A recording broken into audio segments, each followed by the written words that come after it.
Alrighty, and we are here. Blueprint for Black Power, Dr. Amos Wilson, Chapter 3, which is the social origins, the social and culture origins of power. And as always, starting it off, what was our thoughts on the chapter? Did anything capture us before we dive into any questioning? For me, I found this chapter really good because I never knew that having a culture is a type of power system. And as Amos Wilson was explaining how, all members and groups, establish, whatever what's valuable and what's their ethics, and diving into the family as a power system, going to the religion aspect of it, and just other organizations. I just thought, it was really eye opening to me. So, and oh my gosh, and then when he talks about the identity of Black culture, Yes. like its current state that we're in now, Yes. and that we need to develop a new identity, So Yes. for me, those were some good topics or some good sections in the book that really caught my eye and just was very insightful. Well, what about you, Helena? I'll say this. Yeah, that it was another chapter, just the third one, but again, Mm-hmm. very informative. Incredible focus on the family, on what he was talking about with the church, Mm-hmm. and also with the Nation of Islam, Yeah. focusing on power structure there and how that parallels with we said the white Christian Right. Right. church.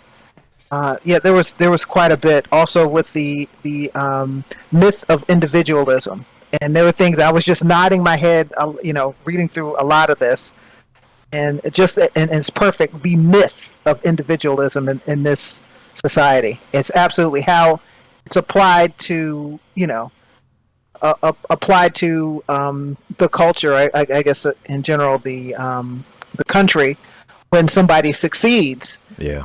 and then how it's turned against us and how we internalize that when there's failure. Mm. It's not an individual, it's like it's basically all y'all, All and it's the your fault. right. It's Right. your fault, and there's so many factors that go into succeeding in this country and the way the society is set up. And I mean, overgeneralization there, but he breaks it down beautifully in chapter 3, and again that focus on religion. At that time, this was in the 90s, and I'd say a lot of that still is applicable. I think it seems like with the Nation of Islam, there might be some changes Mm-hmm. now. But I mean, I guess we can get into it. But I thought this was a very strong chapter. Another one. Yeah. One of the things that I like in this chapter was in page, what was it? 59. Amos Wilson talks about how culture is impacted mentally and socially. Mm-hmm. And when you no page 60, my bad, page 60. 60. Yeah, Okay. page 60. And so he says Oh yes. Oh okay. mentally, culture involves the socially shared and customary ways of thinking, a way of encoding, perceiving, experiencing, ordering, processing, communicating, and behaviorally expressing information which distinguishes one cultural group from another. And then when he goes to socially, culture patterns, the ways its members perceive each other, to relate to and interact with each other. And so after reading that and, going down in the paragraph, I thought about I try to like use examples that we see today, you know, how black culture is impacted mentally and socially. Like for Hmm. instance, with socially, you know, the way that we see each other. You know, I'm pretty back in my dad's time or in the 90s and such, you know, people were saying peace God, you know, peace king and queen, like, you know, what's the mathematics and stuff. And Right. it was really respect. We empowered each other the way we've interacted and communicated. And now in days it's more of a degrading factor, you know, where it's just whether it's by body language, you know, looking up and down, or just, you know, pimps and hoes or whatever. It's just it's more towards a negative aspect. We don't see each other like the same way we do. Yeah, and there was some of that when you do the elevator looking, and if it's negative or positive, there was some of that then too. But no, it's definitely Yeah. I'd say much more negative. Yeah. And then for the mental aspect, let's see, culture involves socially and customary ways of thinking, ways of encoding, perceiving, ordering process. Same thing, right? I remember watching the Wu Tang saga season 2, and you know how Jezza is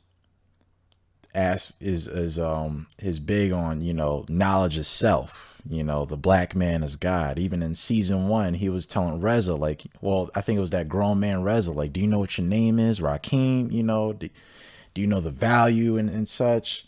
And he's like, no. He's like, Mm-hmm. Rakim is, you know, it's basically a high value name. You know, it has history behind it and everything. And I guess nowadays, you know, the way that things are being encoded, perceived, it's not really a mental aspect. It's more emotional in a sense, because you know how when we are trying to understand something, it's not, you know, we're not attacking it logically, you know, where we're asking questions and really just trying to analyze the subject of matter. It's just, you Hmm. know, does it make me feel a certain way? And then if it doesn't, then, you know, I'm just going to move on It's from bad that. automatically. Yeah, Right. It's yeah, bad automatically.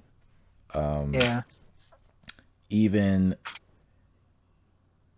even when Amos Wilson goes into cultural, social, and personal identity, and that's still on page 60 and 61. One of the things that I highlighted was socialization. He says Dager, or Dadger, or Hmm. maybe it's Dagger. I don't know, but he said Dagger describes socialization as the most efficient and effective means of social control. And so going back to chapter 2, right, Bases of Power, where he talks about social power a bit, Yes, yes. and then coming here to chapter 3, you know, where it talks about black culture, the identity, you really start to see how important social power is, because it, how can I say it? It generates a certain behavior towards a race, you know, towards each other. Yes, yes. Yeah. And so And it's funny you pointed that section out because I had highlighted the paragraph above that, the section or the let me see, is it, I guess it's one long sentence, but it says Black American culture in part is the socialized product of historical and power relations between white and Black Americans.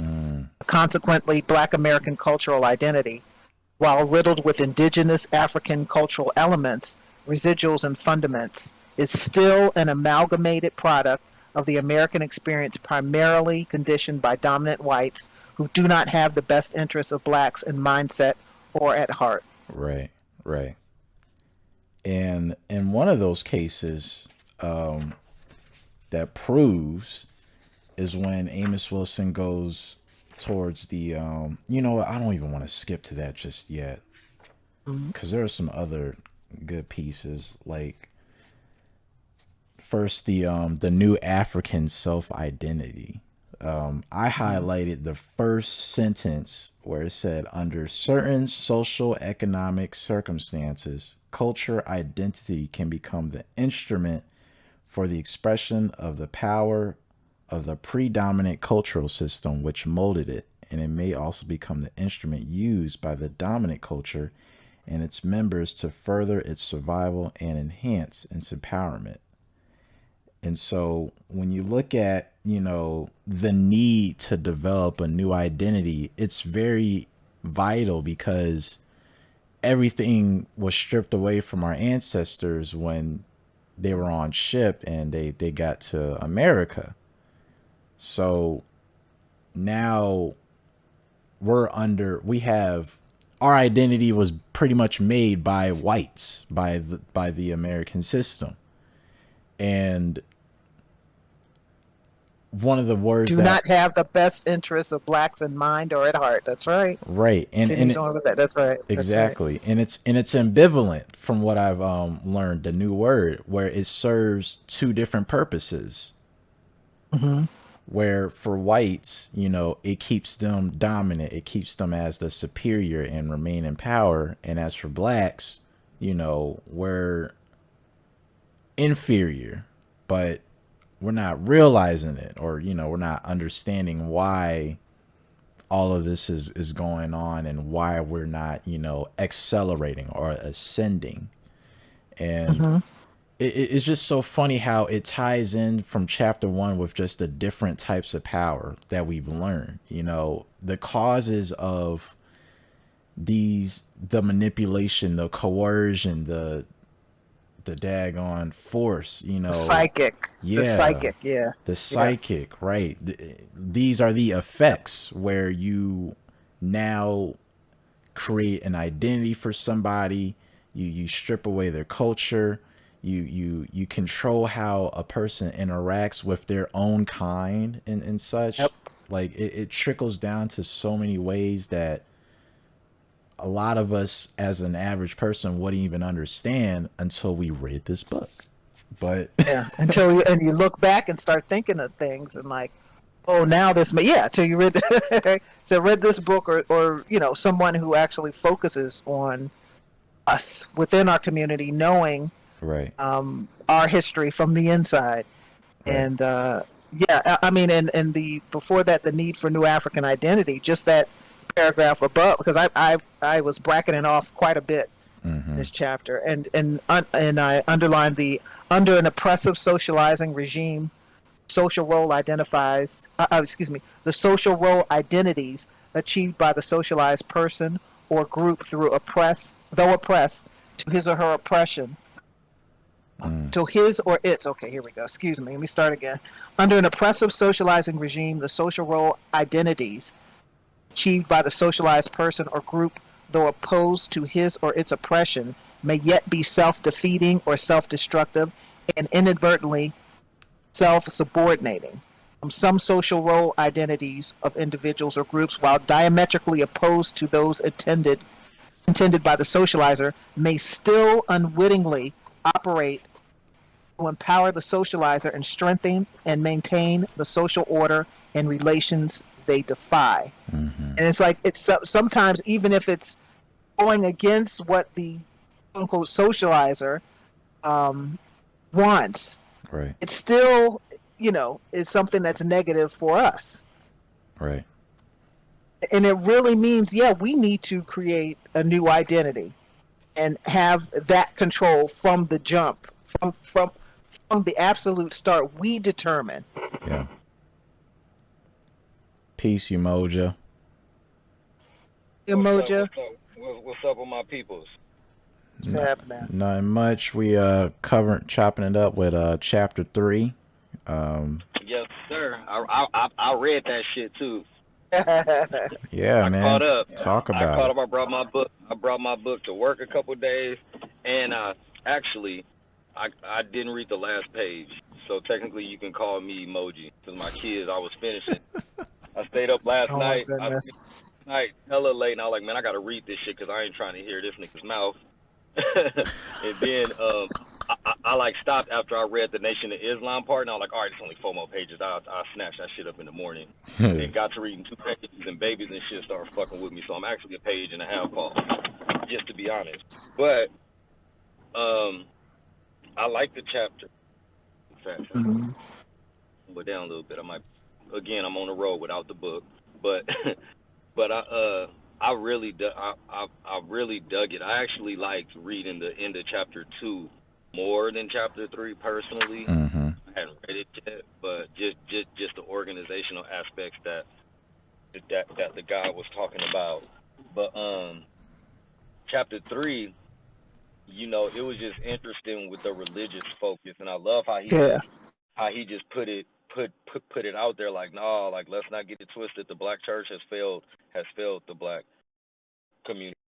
And what Mm-hmm. he did was, and I like how he do, just like how when the reason why I love Amos Wilson so much is that you know how you meet somebody and it's like, damn, this dude thinks like I think, or you know what I mean? You just really feel what they say, like from Malcolm X to like him, and when they say stuff that I have like thought, and I know it's not an original thought, but just to hear them say it is like, man, a motherfucking man, damn it. Just what I've been when he talked about like when I hear us say like we don't do anything to like organize or like we're not a monolith, and it's like, but there are several things that we do as a people in church, and spirituality is one of them, right? And it's like, but we're not using it effectively though. And the way he broke that shit down, like, cause spirituality in church is like the easiest way to get niggas to jump on board. But Mm-hmm. yeah, and how he broke down, like, all right, you could look at Christianity in itself and look how white people do it, and look how black people do it. White people do it to where the Christianity serves them. Black people doing Mm-hmm. it to where you serve the religion. I was like, man, he just dose after dose after dose. You And know, he but went into how it was introduced to our people here, yeah, and how and I heard it years ago, but it was great reading that when he talked about uh, whatever scriptures or verses or whatever was advantageous to the master. That's what they would highlight, of course, and anything that would empower somebody who's enslaved, that would get shoved aside or de-emphasized. So in just what you were saying, Moja, with the he's comparing the two versions of Christianity.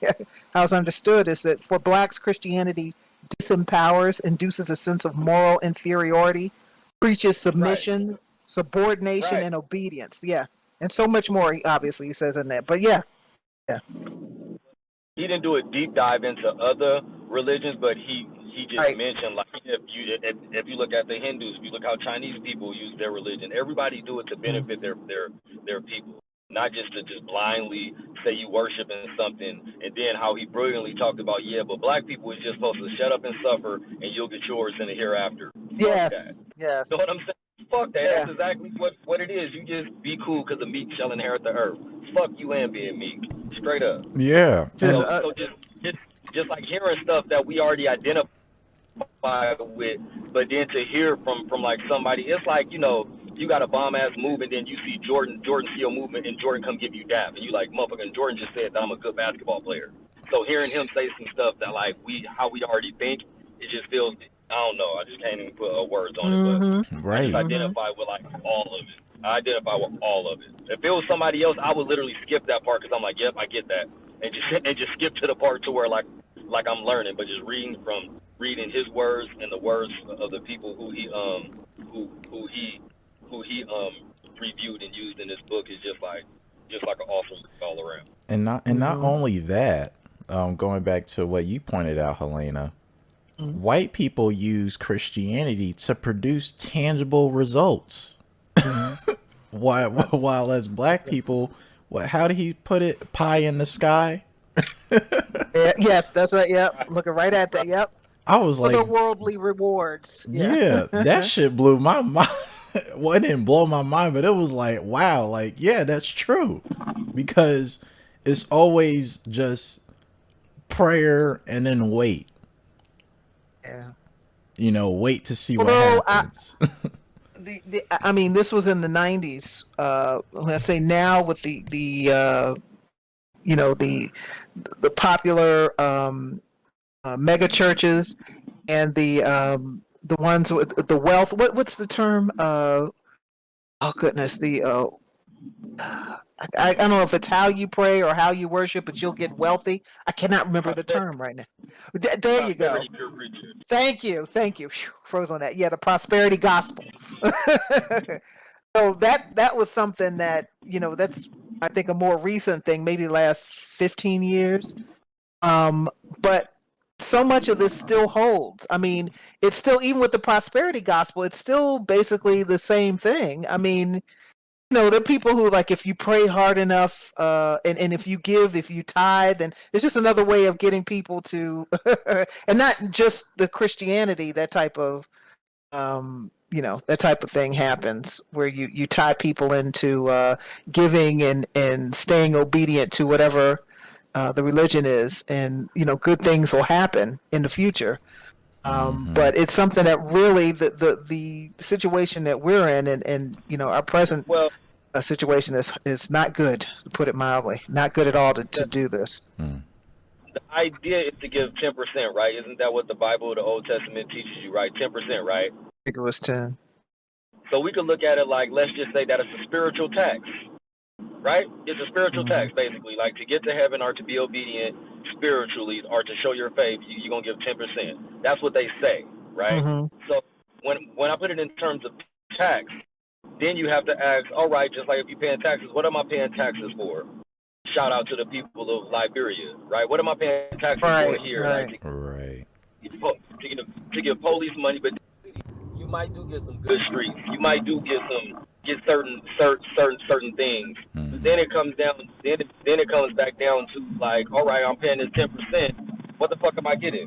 What am I getting for my 10%? Yeah. Exactly. Which Sure. goes to the questions that Amos Wilson had brought up. This is where the critical thinking, comes in. When it talks about good versus evil, good and bad, good for who? Good for whom? Good for what? Yes. Evil for whom? Like, these are things that we have to ask ourselves. Mm-hmm. And if we're just thinking, in general, like it's just for us, then we're on the wrong side. Like, I remember I was in I had listened to a recording about the simplex model, and the instructor was talking about how the system or a government or a group of people would go after writers because what they write, it's more than just the message, but sending subconscious signals to the reader of like how to think and what to think. And so when it comes to the religion part, I always wanted just other people to understand, like, look, this isn't our language, this isn't our text, so we have to kind of look at this with a grain of salt and to like really break this down as to what is it that it's telling us. And if there's sending sort of some kind of decoding messages as to, okay, like, it's really the white person that's superior, like these are things that we have to look at, because this wasn't us to begin with. Like, he even said it himself. Our ancestors that were on the ship, we didn't worship Christianity. We had other things that we that we did. We had Right. other different traditions. So Right. it's like that right there should just be a light bulb, He, But he also go ahead, finish your thought, bro. Sorry, I thought no, you go was ahead. done. I'm good. I'm good. Go ahead. He also he also in one paragraph he had mentioned, like, where he was talking about, I think this was in chapter 2 though, so forgive me if it is, but I don't know, it could have been chapter 3, but when he was talking about, like, the heads of these organizations and the head of the, like, people cannot be somebody who's Democrat or Republican heavy or who's, like, religious heavy, because Mm-hmm. they've been Yeah. known through they've been known through time to be on the get along Get shit. Yeah, go yeah. along with the get And along. then I was cracking and up then when I and read then that. Yeah. and then basically be like a poison into it, because at the end of the day they not gonna be black first. They're gonna Right. always revert Right. back to like, we need to be making sure that we're like inclusive of all people. We need to make sure Hmm. that God is put first in everything that we do and shit Hmm. like that. Yep. Shit that Yep. keep us stagnant. So that Yep. was interesting too. Yep. Right. Oh, that was good. Yeah. Yep. Um, Absolutely. let's see. It was other parts that he yeah, I mean he even goes into, how the preachers and the massive churches, they have so much, support to where they just have this sort of independence that's backed by the people, to be big influencers and just, to do anything pretty much. He even talks about, let's see, yeah, we covered that part.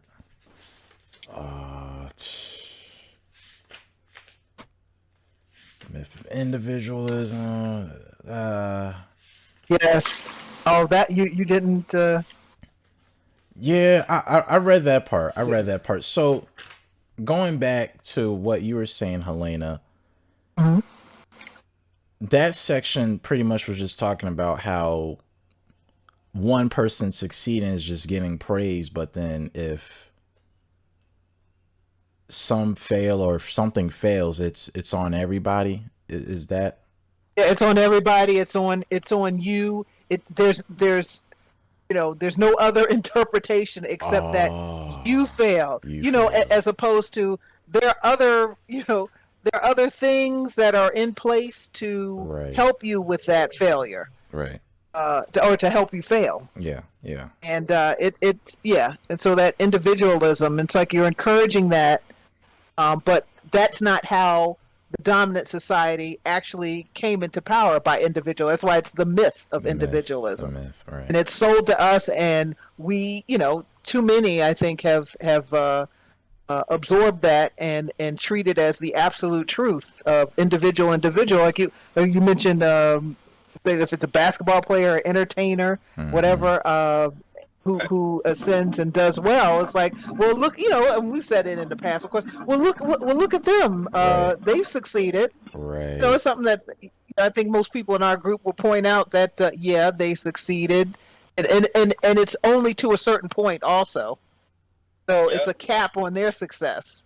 Mm-hmm. Um, but yeah, just that we're sold that everybody sold that individualism, but it's really, when it comes to us, anything we say that points to what's obviously an issue and a problem holding somebody down or holding our group down. It's like they'll point out the few who succeeded, and basically it's your fault that you haven't succeeded. Rugged individualism, when that's not how folks came into power in this country, Yeah. or created this country, by being rugged individuals. There was groups on every level. Everything that he talked about here, how to gain power and how to use it, is what was done. But turning to us and saying, well, you could do it if you just, you could rugged individualism. That's how we did it. And it was a complete lie. It's a complete lie. Yeah. He breaks it down nicely in here. Yeah. Yeah. Yeah. Well, and that's one of the main things that keeps us confused. And Hmm. and, and speaking of white people, it's easy to be an individualist when the individuals who looks like you runs everything. You know, Different. Right. when you can maneuver through, you could fuck up as a white man when you 2021, literally go to prison and come out and immediately get a loan for you to get a business Yeah. immediately.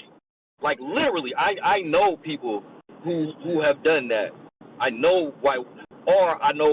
white boys who in the union right now who getting journeyman wages because they came and lied and said that they were journeymen and somebody wrote their hours off.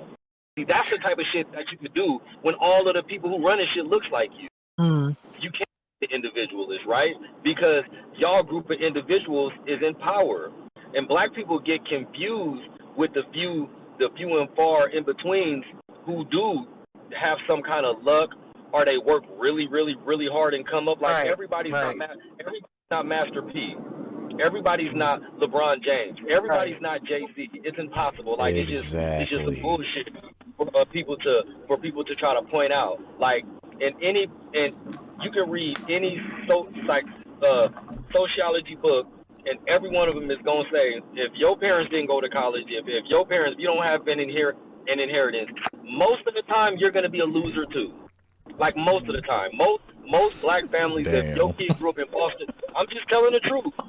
If your parents are dying and you grew up in foster care and shit like that, you might go to prison immediately. That's more likely to happen than you all of a sudden turn your life around and open up a business and become a millionaire or something like that. Yeah. Oh, and That's being just so, targeted, just being targeted that's walking on the street Yeah. or arrest. 101. That's sociology 101, man. Yeah. And Yeah. we just don't want to look at that reality. But this is the fucked up part.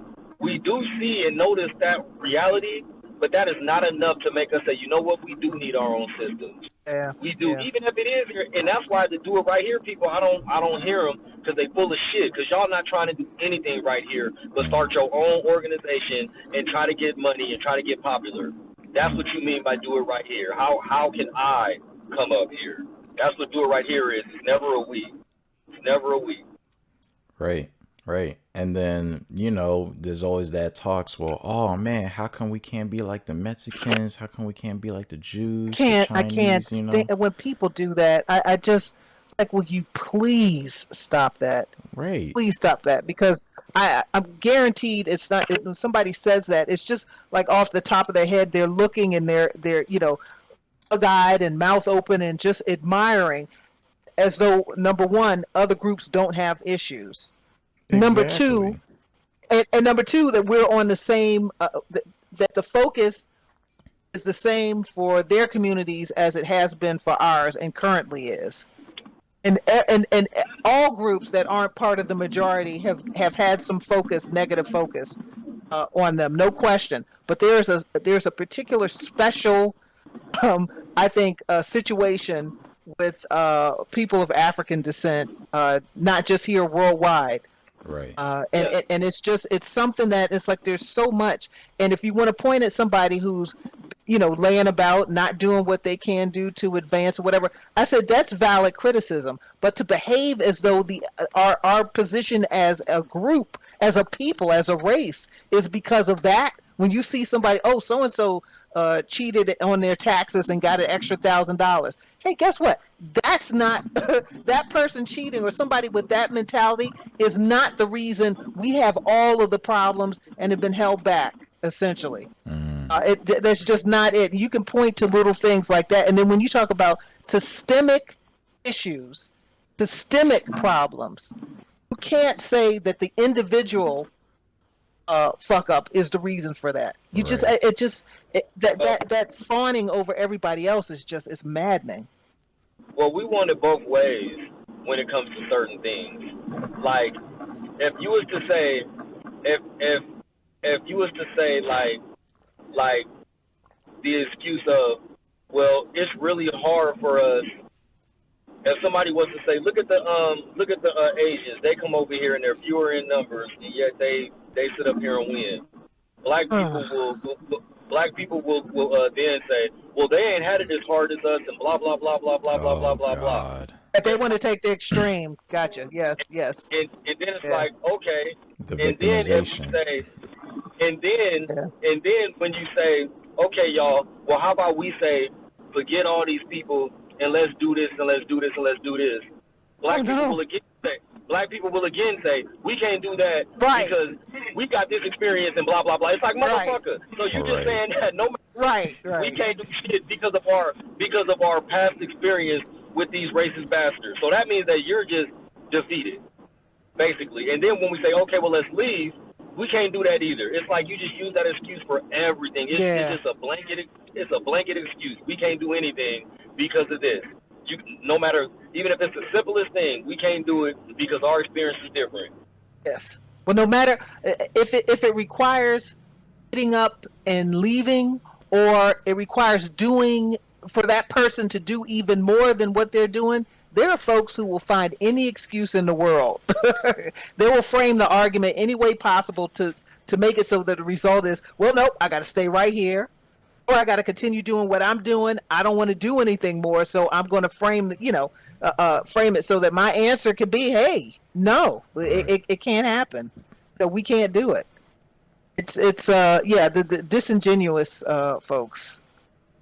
I was exhausted. There's still a lot of that. I think that's what's and as more and more of us, I think, travel and get to see. I mean, there, as we talked about it in the past, going all over the world, but I think particularly engaging with the continent and just getting to know more people directly, not having anybody in the middle of our people discussing things, interpreting anything. We're talking directly to our folks. That mindset of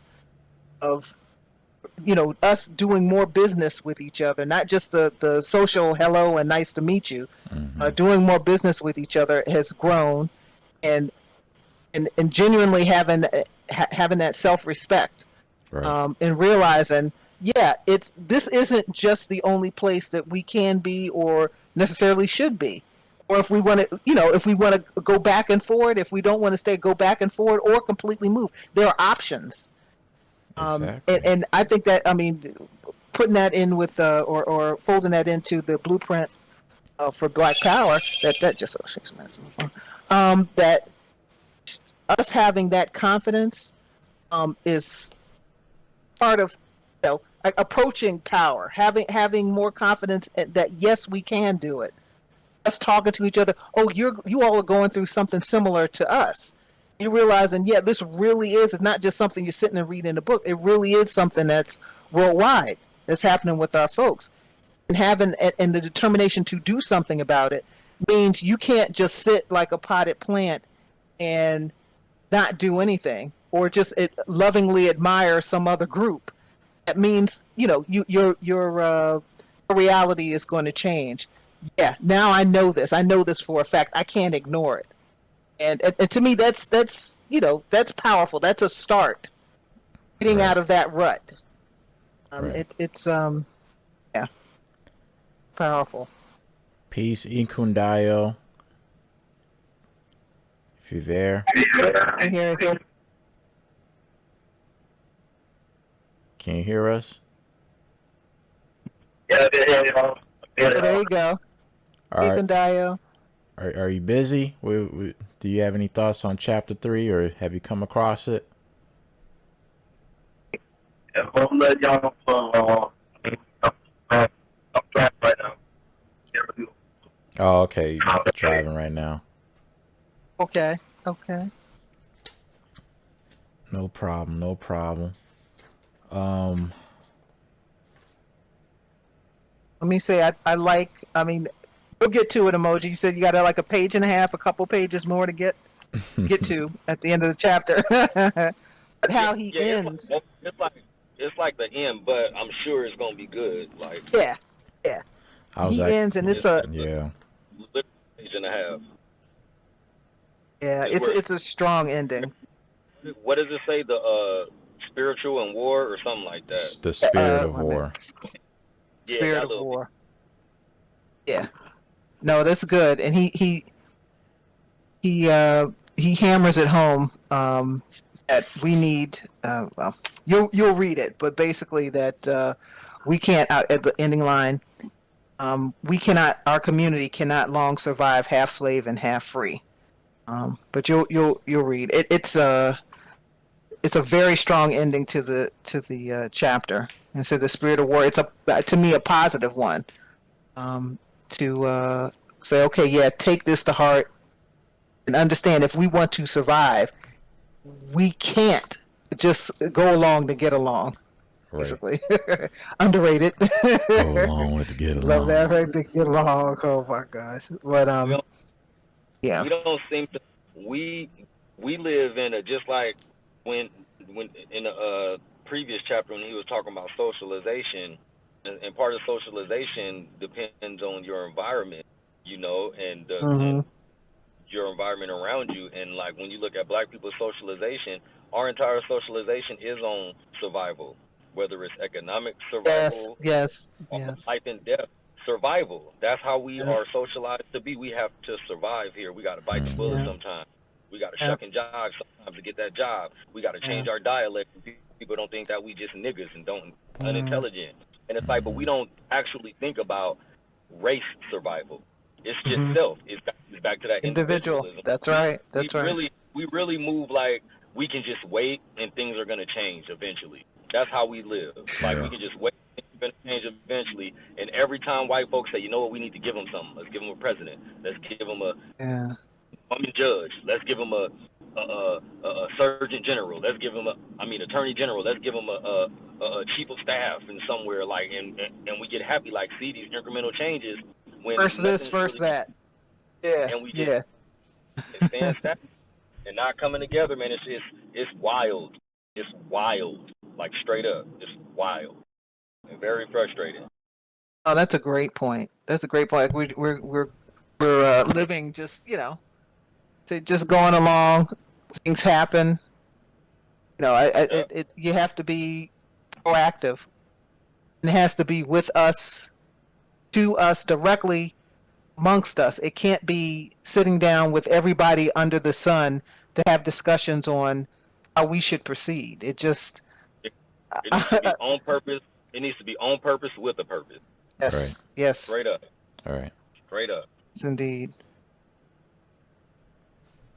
And this shit written damn near 30 years ago now, man. And that's It's something. just ridiculous. And It's I'm so much sure of that. people, and I'm sure some of these conscious crooks have got a hold of this book and used it to just take out shit and Oh, of and and course. just use it for reasons similar to the Bible. I'm sure people have read this and be like, "Ooh, I could start a whole organization and get Mhm. and get real popular and wealthy off of this shit. This is some sharp shit."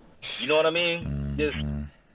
because I can't believe that this book haven't been read by people of influence. I ain't gonna believe that. Yeah. They Yeah. find a way to pervert it, and yeah, Yep.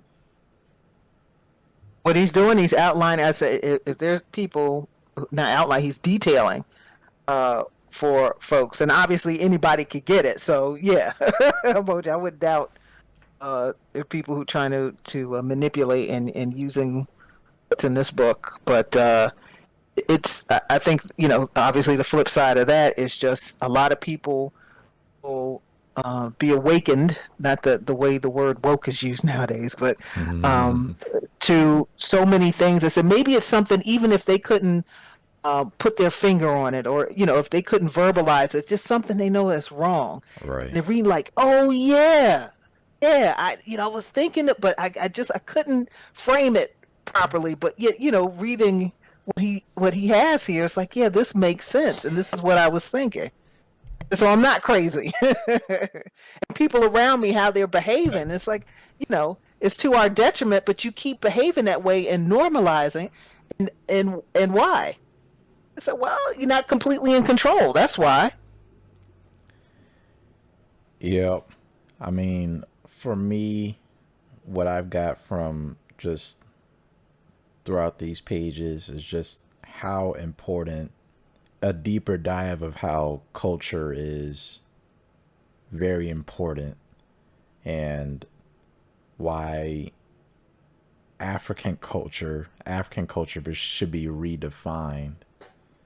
And Mhm. as he said, what is beneficial, not just taking Hmm. in everything, you know, and because it boils down Yes, yes, to family, it boils down yeah.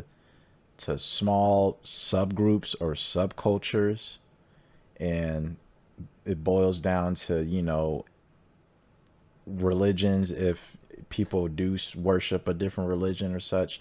Like it's just it's important, and for us to only do that is nationhood. Like I can't, it just can't be within these parameters, because we already know, like it's not, we don't own the government, we don't Right. own this reality.